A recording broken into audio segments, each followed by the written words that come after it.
الله أكبر الله أكبر الله أكبر الله أكبر الله أكبر الله أكبر الله أكبر الله أكبر الله أكبر كبيرا والحمد لله كثيرا وسبحان الله بكرة وأصيلا. الحمد لله الذي وفقنا لعبادته وجعل هذا اليوم لعباده المتقين الذين فازوا بصيام رمضان وقيامه.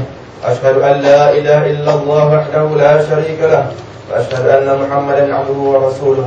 اللهم صل على سيدنا محمد وعلى آله وصحبه ومن تبعهم بإحسان إلى يوم الدين. أما بعد فيا أيها المسلمون اتقوا الله حق تقاته ولا تموتن إلا وأنتم مسلمون. أعوذ بالله من الشيطان الرجيم. ونفس وما سواها فألهمها فجورها وتقواها قد أفلح من زكاها وقد خاب من دساها. Yang bermaksud diri manusia yang menyempurnakan kejadiannya serta mengilhamkan jalan yang membawanya kepada kejahatan dan takwa. Sesungguhnya berjayalah orang yang menjadikan dirinya bertambah-tambah bersih dengan iman dan amal kebaikan. Dan sungguhnya hampalah orang yang menjadikan dirinya kotor dengan sebab kotoran maksiat. Selamat Hari Raya Aidilfitri diucapkan kepada seluruh kaum muslimin dan muslimat. Kita baru sahaja melalui tarbiyah Ramadan yang merupakan suatu proses dalam melahirkan hamba yang bertakwa.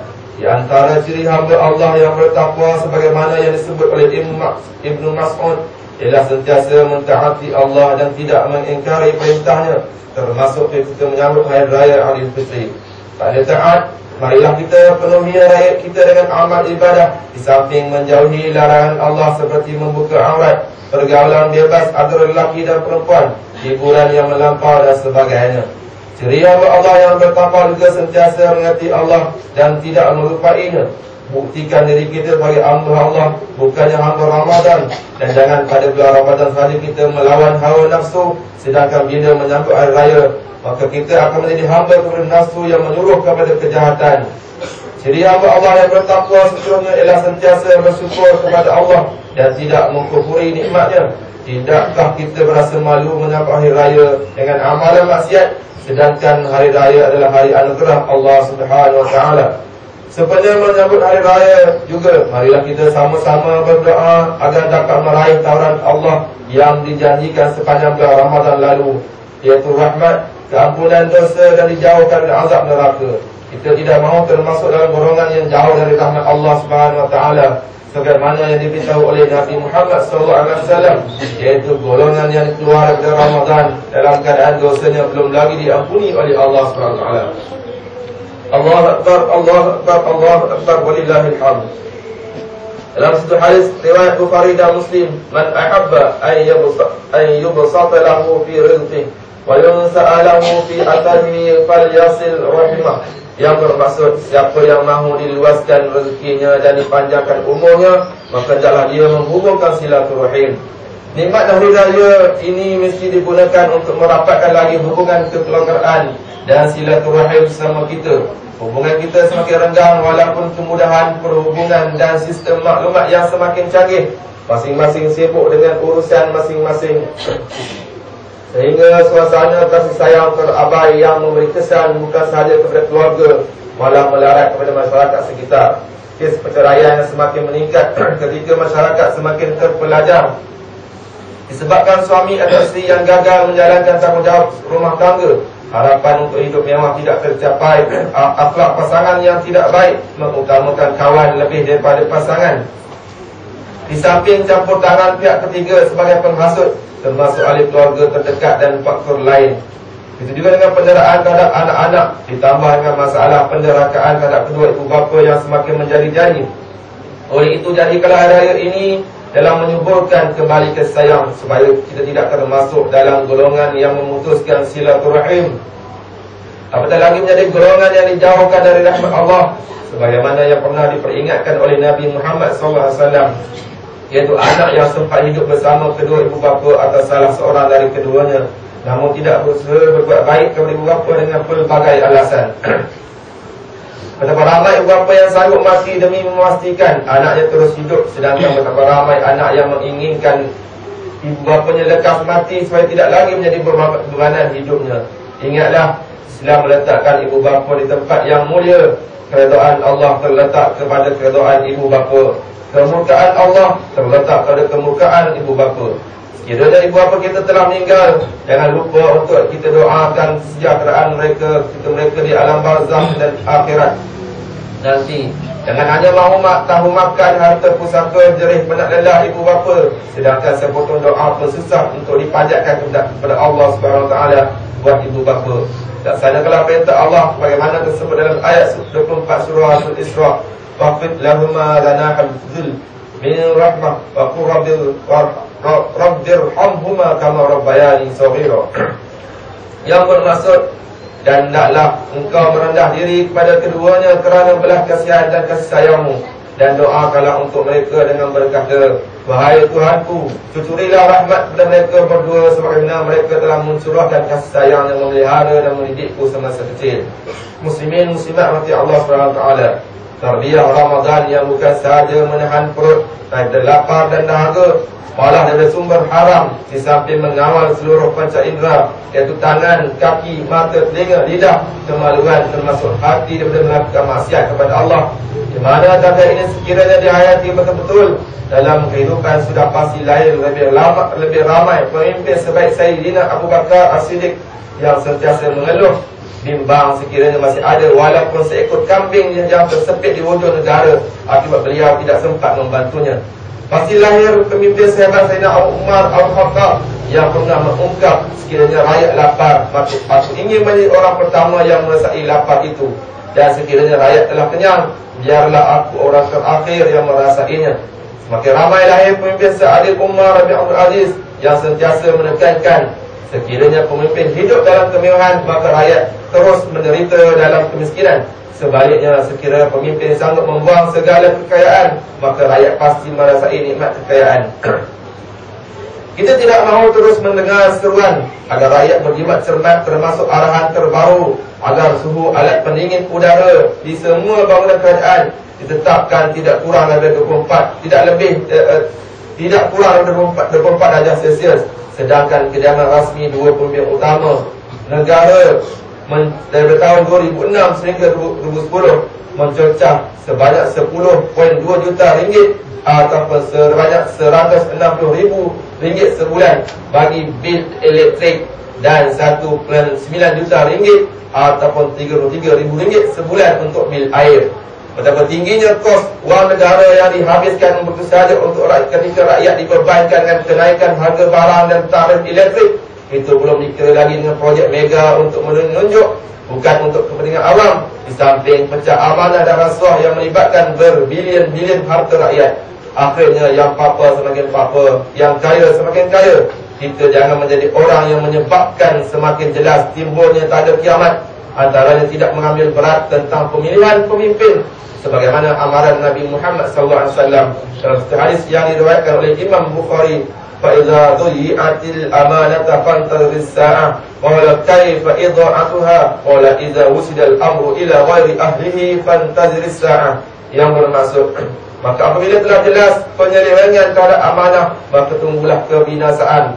Tanya sahabat, bagaimanakah berlakunya penyelewengan? Sabdanya, apabila diserahkan urusan memikul amanah kepada bukan orang yang berkelayakan, maka tunggulah saat kehancurannya. Allahu Akbar, Allahu Akbar, Allahu Akbar, walillahil hamd.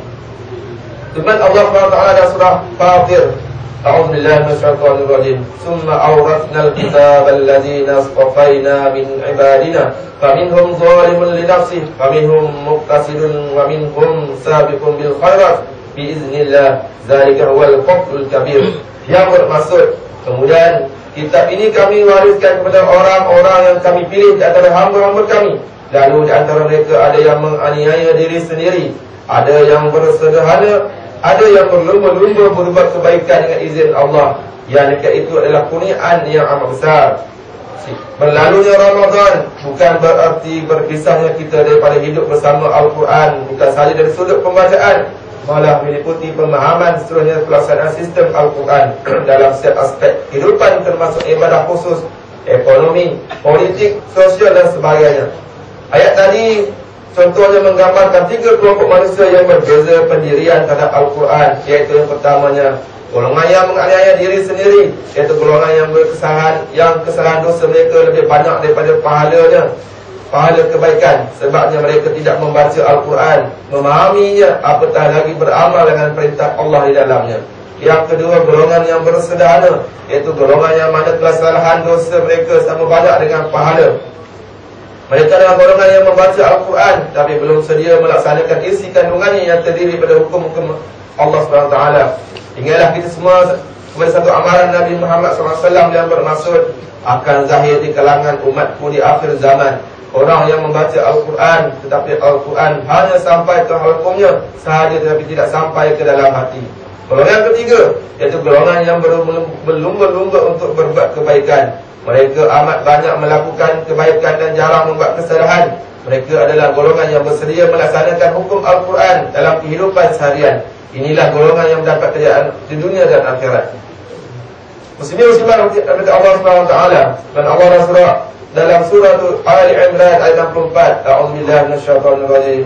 Qul ya ahlal kitab ta'alu ila kalimatin sawa'in bainana wa bainakum alla na'budu illa Allah wa la nusyrik bihi syai'an wa la yattakhidh ba'duna ba'dha arbaban min dunillah fa in tawallaw faqulu ashhadu bi anna muslimun. Yang bermaksud, katakanlah wahai Muhammad, wahai ahli kitab, marilah kepada satu kalimah yang bersamaan antara kami dengan kamu, iaitu kita semua tidak menyembah melainkan Allah, dan kita tidak sekutukan dengannya sesuatu jua pun.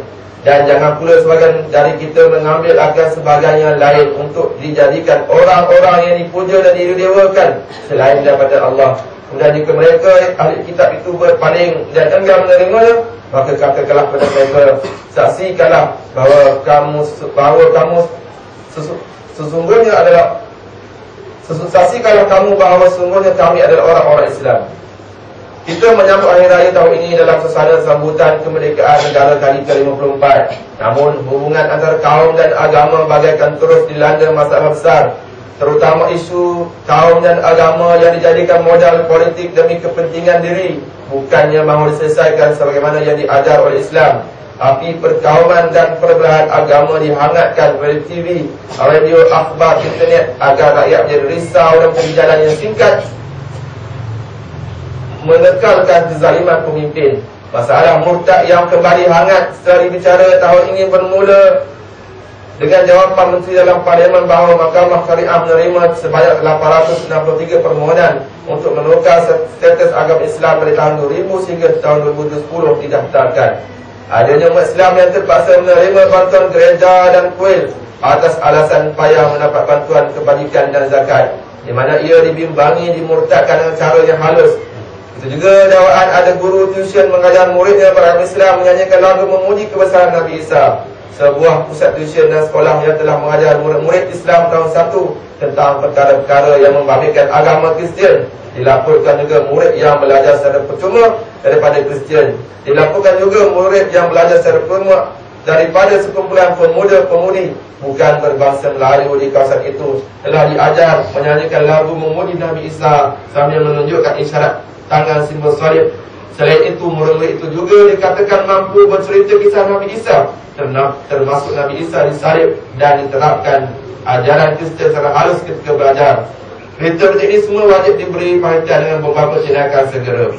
Kita tahu bahawa Yahudi dan Kristian sentiasa memusuhi kita, tapi dengan kebiasaan kita berdepan dengan jarum dan senjata mereka, sepastinya yang akan serlah bahawa Islam itu agama yang tertinggi. Tiada agama dan sistem lain yang dapat menandingi Islam. Islamlah percaya kita selamat di dunia dan akhirat.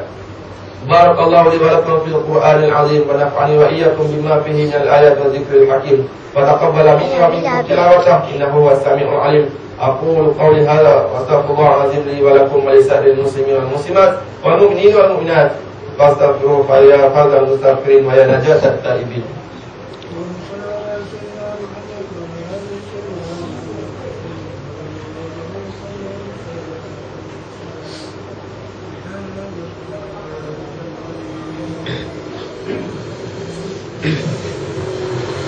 الله أكبر الله أكبر الله أكبر الله أكبر الله أكبر الله أكبر الله أكبر كبيرا والحمد لله كثيرا وسبحان الله بكرة وأصيلا. الحمد لله وحده صدق وعده ونصر عبده وأعز جنده وهزم الأحزاب وحده. أشهد أن لا إله إلا الله وحده لا شريك له. أشهد أن سيدنا محمدا عبده ورسوله. اللهم صل على سيدنا محمد وعلى آله وصحبه أجمعين. أما بعد فيا أيها المسلمون اتقوا الله وأطيعوا واعلموا أن الله يحب المتقين. Dan Allah SWT dalam surah Ar-Ra'd, والذين صبروا ابتغاء وجه ربهم وأقاموا الصلاة وأنفقوا مما رزقناهم سرا وعلانية ويدرؤون بالحسنة السيئة أولئك لهم عقبى الدار. Yang bermaksud dan orang-orang yang sabar kerana mengharapkan keredaan Tuhan mereka semata-mata dan mendirikan sembahyang serta mendermakan dari apa yang kami kurniakan kepada mereka secara sembunyi atau secara terbuka, dan mereka pula menolak kejahatan dengan cara yang baik. Mereka itu semuanya telah disediakan baginya balasan yang sebaik-baiknya pada hari akhirat. Muslimin muslimat yang dirahmati Allah SWT, takbir kemenangan dilaungkan adalah tanda kejayaan dalam tarbiyah Ramadan yang telah kita sama-sama lalui untuk lahir sebagai umat yang begitu yakin dengan sistem Al-Quran. Di samping tarbiyah melalui ibadah puasa dan zakat fitrah, menuburkan lagi perasaan mengambil berat tentang penderitaan saudara seagama yang lain, terutama di Palestin, Iraq, Afghanistan, Selatan Thailand yang dilanda peperangan. Tidak ketinggalan krisis kebeluran dan perang saudara di Somalia yang memerlukan perhatian dan bantuan yang sewajarnya bagi kita semua. Beberapa negara umat Islam yang lain sedang menghadapi perang saudara kerana mahu menggantikan pemimpin yang zalim. Seperti di Syria, setelah musuh Islam memainkan peranan besar oleh NATO dalam memulihkan Gaddafi di Libya, tumbangnya pemimpin diktator satu demi satu terutama di bumi Arab dan Afrika bermula di Tunisia, diikuti Mesir, merebak ke Yaman, menyedarkan semua pihak bahawa tiada kerajaan yang mampu kekal, terutama jika diperintahkan secara zalim. Kita doakan semoga pertukaran pemimpin baru lebih menguntungkan Islam dan umatnya, bukan meneruskan lagi kezaliman dan jahiliah pemimpin sebelum ini. Pemimpin negara kita sewajarnya belajar dari apa yang berlaku agar tidak terus kemaruk untuk mempertahankan kuasa dengan cara yang bercanggah dengan sistem demokrasi apatah lagi Islam. Allahu Akbar, Allahu Akbar, Allahu Akbar, walillahil hamd.